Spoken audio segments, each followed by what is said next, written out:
खतौली की बहादुर जनता को मैं सलाम करता हूं। आपने वो करके दिखाया जो बहुत लोगों के नजर में असंभव था। आपने साबित किया कि ये देश आज भी महात्मा गांधी जी का है, बाबा साहेब का है, सरदार पटेल जी को मानने वाले, चौधरी चरण सिंह जी को मानने वालों का ही है। आपने ये साबित किया कि रिक्शा चलाने वाले लोग, भैंसा बुग्गी चलाने वाले लोग, ट्रैक्टर, खुरपी, हल और नल चलाने वाले लोगों का यही देश है। ये देश हमारा है। आप इस देश के मालिक हो और जब आप तय कर दोगे तो आपके फैसले के आगे कोई ताकत नहीं बचती। इन्होंने आज के भाईचारा जिंदाबाद कार्यक्रम को लेकर भी इनको कुछ दिक्कत थी। सुनने में तो आया, रोकने की भी कोशिश की। सरकार के ये लोग अभी तक आपको समझ ही नहीं पाए। आप हमें छेड़ो मत, हो सकता खुद ही रुक जाए, और टोकोगे रोकोगे तो किसी के रुकने से ना रुकें। जैसे मदन ने कहा, बात अंगारे की कौन ख्याल रखेगा, बात तो चिंगारी की है। वो चिंगारी जिंदा है।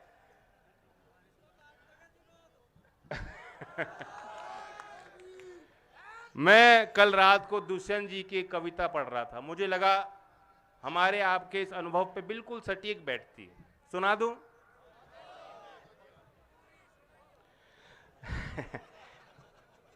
फिर धीरे धीरे यहां का मौसम बदलने लगा है। वातावरण सो रहा था, अब आंख मलने लगा है। हमको पता भी नहीं था वो आग ठंडी पड़ी थी जिस आग पर आज पानी से ऐसा उबलने लगा है। जो आदमी मर चुके थे मौजूद हैं इस सभा में। हर एक सच कल्पना से आगे निकलने लगा है। ये घोषणा हो चुकी है, मेला लगेगा यहाँ पर। हर आदमी घर पहुंचकर कपड़े बदलने लगा है। बातें बहुत हो रही हैं हमारे तुम्हारे विषय में। जो रास्तों में खड़ा था पर्वत पिघलने लगा है।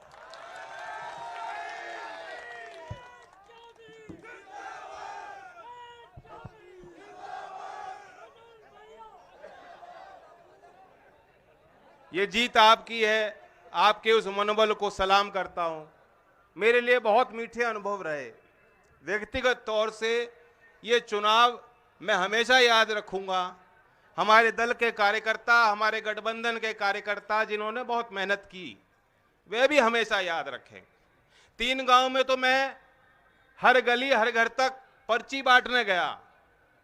हर मतदाता से, उनके परिवार से बातचीत करने का मौका मिला और मुझे एहसास हुआ इस बात का कितना बड़ा प्यार आज भी लोगों के मन में, दिल में है। और मैंने ये फैसला ले लिया है कि अब ये कारवां रुकेगा नहीं। हमने जो सीख ली है, जो प्रेरणा ली है आपसे, उसे पूरे प्रदेश में उस अमला जामा को बनाकर हमें लोगों के बीच जाना है। और मैं एक घोषणा करना चाहता हूं इस मंच से। नए साल के बाद समरसता अभियान के नाम से राष्ट्रीय लोकदल का एक कार्यक्रम हम शुरुआत करेंगे। और मेरा लक्ष्य है कि इस एक साल में 2023 के वर्ष में 1500 छोटे मोटे बड़े गांवों में मैं खुद जाऊंगा, डोर टू डोर जाना पड़े जाऊंगा। हर तीसरे दिन में कार्यक्रम होंगे और हर दिन 10 से 15 गांव में बैठक होंगी जहां आपको भी अपनी बात रखने का अवसर मिलेगा। इतने ऐसे गांव हैं जहां कभी चौधरी अजीत सिंह जी नहीं जा पाए, उनसे पहले चौधरी चरण सिंह जी के पांव गांव में नहीं लगे होंगे, लेकिन आज भी घरों के अंदर आपने चौधरी चरण सिंह जी को सजा के रखा है, दिलों में सजा के रखा है। कितना बड़ा आशीर्वाद, कितनी बड़ी पूंजी है। हमें अपने वैचारिक दृष्टिकोण को भी मजबूत करने की जरूरत है कि हम लोग क्यों लड़ रहे हैं, हम ये पार्टी क्यों चला रहे हैं, गठबंधन की बात क्यों कर रहे हैं। इसलिए नहीं कि सिर्फ सत्ता का रास्ता है, लेकिन हमें व्यवस्थाएं भी बदलनी है। जो चौधरी चरण सिंह जी के सपनों का भारत था, जो उन्होंने कल्पना देखी थी, जो सपने देखे थे, आज वाकई हम लोग बहुत कमजोर हैं। उस रास्ते से तो बहुत दूर चले गए। इस देश में किसानों की हालत, किसानों की दुर्दशा किसी से छुपी नहीं है। उत्तर प्रदेश में इन्होंने 2019 के बाद आंकड़े छापने बंद कर दिए, लेकिन जो सरकारी एनएसओ की आखिरी रिपोर्ट थी उसके अनुसार उत्तर प्रदेश के औसतन किसान परिवार की सालाना इनकम आय 8,061 रुपए, 8,061 रुपए मासिक आय है। माफ कीजिएगा, साधारण सामान्य किसान परिवार की, एक आदमी के नहीं, पूरे परिवार की। अब 8,000 रुपए में कैसे वो गुजारा कर रहा है, कैसे खर्चे कैसे मीट कर पा रहा है। और ये तो आपकी रोज की जिंदगी है। 5,000, 6,000, 7,000 रुपए के लिए ये सरकार के दलाल आपके दरवाजे पे वसूलने को तो आ जाते हैं, लेकिन जो आपका ड्यू है, जो आपका भुगतान समय पर होना चाहिए, अभी तक भी सरकार गन्ने का भाव खोलने को तैयार नहीं है। लेकिन आपने इनके सरकारी पजामे का नाड़ा खोल दिया।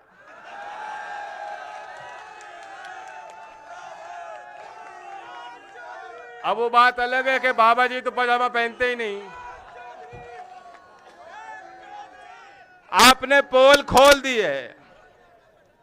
सब लोग समझ चुके हैं, दूर तक समझ चुके हैं, किसान समझ चुका है। 5 साल में 35 रुपए बढ़ाने वाली सरकार कतई भी गन्ने का अच्छा भाव किसानों को, आप 25 मान लो, अच्छा भाव बढ़ा के देना नहीं चाहती। इनकी मंशा साफ हो गई। तो आप गांठ बांध लो। खतौली में तो ऐसा मौका आपको मिला है जो दूसरे क्षेत्र में जनता को नहीं मिला।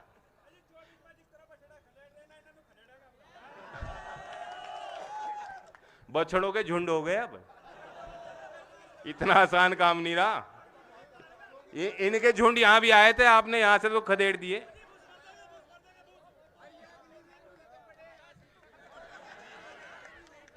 अब ये आप देखिए कि चाइना के साथ चाइना का घुसपैठ बढ़ रहा है। सरकार कोई जवाब देने को तैयार नहीं। सोमवार का दिन सदन चालू था, कोई खलल नहीं थी, सामान्य चर्चा दोनों सदन में हो रही थी। मैं भी राज्यसभा में बैठा था, हम लोगों को जानकारी नहीं थी, लेकिन मीडिया वालों ने जब बताया कि इस तरह से हमले हो रहे हैं, मुकाबला हमारे सैनिक कर रहे हैं, सरकार की जिम्मेदारी बनती थी कि जब सदन का सत्र चालू था तो देश की उस पंचायत में, उस पवित्र जगह पे, उस सदन में उनको जवाब देना चाहिए था। पहले जानकारी सदन को मिलनी चाहिए। राजनाथ सिंह जी जवाब देते हैं कि सदन की छुट्टी थी, इसलिए जो घटना फ्राइडे की थी हम ट्यूसडे को बता रहे हैं, मंगलवार को बता रहे हैं। ये कोई बहाना नहीं। हम देश की सुरक्षा के साथ कोई समझौता नहीं कर सकते। हमारे बच्चे वहां तैनात हैं। मैं मांग इस मन से अपनी करता हूं, बार बार हम कह रहे हैं, फिर दोहराता हूं कि अगर हमें अपने देश के दुश्मनों से मुकाबला करना है, जो हमारे पड़ोसी राज्य से रिश्ते अच्छे नहीं हैं आज और बिगड़ेंगे आगे, और तो वो चुनौती है। अगर मुकाबला करना है तो देश के सैनिक को आप ताकत दीजिए।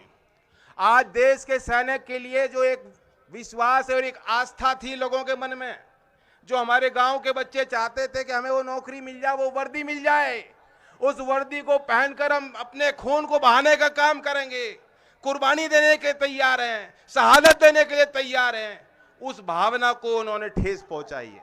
मैं मांग करता हूं, जो लोग आज ये कहते हैं कि चीन पे सवाल मत पूछो, मैं उनको जवाब देना चाहता हूं कि हम सैनिकों के हितों की बात कर रहे हैं। अग्निवीर योजना को रद्द कर दीजिए।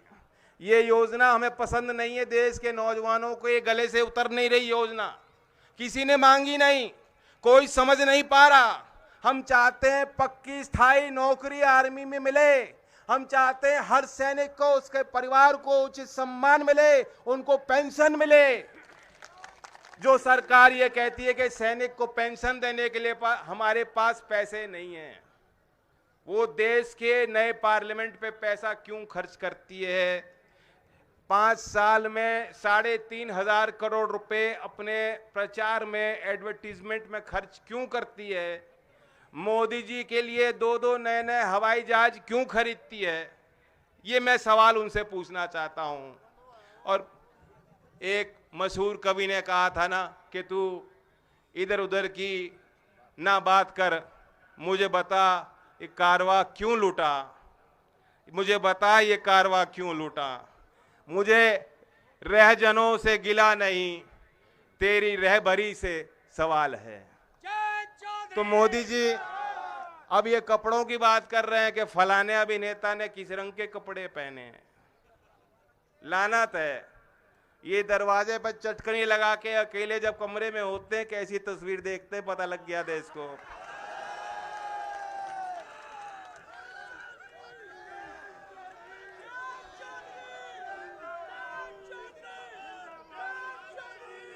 तो इधर उधर की बात ना करो, समय पे नौकरी दो नौजवानों को, समय पे किसानों को भाव दो। जो हमारे मजदूर भाई मजदूरी मांगते हैं, नरेगा योजना ठप पड़ी है, सरकार उसका बजट में कटौती करती है, उस योजना को बढ़ाया जाए। शहरी क्षेत्र में जो लोग मजदूरी मांगते हैं उनके लिए योजना बनाई जाए। हमारे गांव में पेंशन बंद हो गई, हमारे शिक्षण संस्थान से जुड़े बच्चे बता देंगे स्कॉलरशिप बंद पड़ी हैं।